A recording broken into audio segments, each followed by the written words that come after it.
Car, mes frères, j'ai appris à votre sujet par les gens de Chloé qu'il y a des disputes au milieu de vous. Je veux dire que chacun de vous parle ainsi. Moi, je suis de Paul. Et moi d'Apollos. Et moi de Céphas. Et moi de Christ. Christ est-il divisé? Paul a-t-il été crucifié pour vous? Ou est-ce au nom de Paul que vous avez été baptisés? Or, la plupart des gens, ils pensent que quelqu'un qui a des visions devrait être divin. Non, monsieur, absolument pas. Non, monsieur, il n'y a que Dieu qui est divin, personne d'autre, c'est tout. Et il n'y a personne, il n'y a pas de distinction entre nous. Nous sommes tous des pécheurs, sauvés par la grâce, et l'un n'est pas supérieur à l'autre. Et pourtant, on fait des histoires et du remue-ménage, on argumente et on se divise, on fait des distinctions, c'est vrai. Mais toutes ces choses sont des œuvres mortes.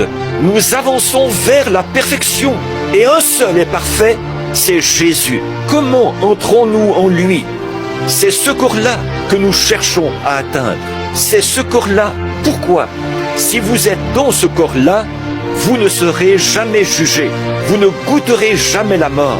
Vous êtes affranchis de toute mort, du jugement, du péché et de tout le reste. Quand vous êtes dans ce corps-là, comment y entre-t-on, prédicateur? En devenant membre de ce tabernacle, vous seriez quand même perdu. Comment y entre-t-on? En adhérant à une église? Non, monsieur. Comment y entre-t-on? On y naît. 1 Corinthiens 12. Nous sommes tous, en effet, baptisés dans un seul esprit pour former un seul corps. C'est par le baptême du Saint-Esprit que nous sommes baptisés dans ce corps et que nous sommes affranchis du péché. Dieu ne vous voit plus.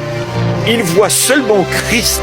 Et quand vous êtes dans ce corps, Dieu ne peut pas juger ce corps. Il l'a déjà jugé.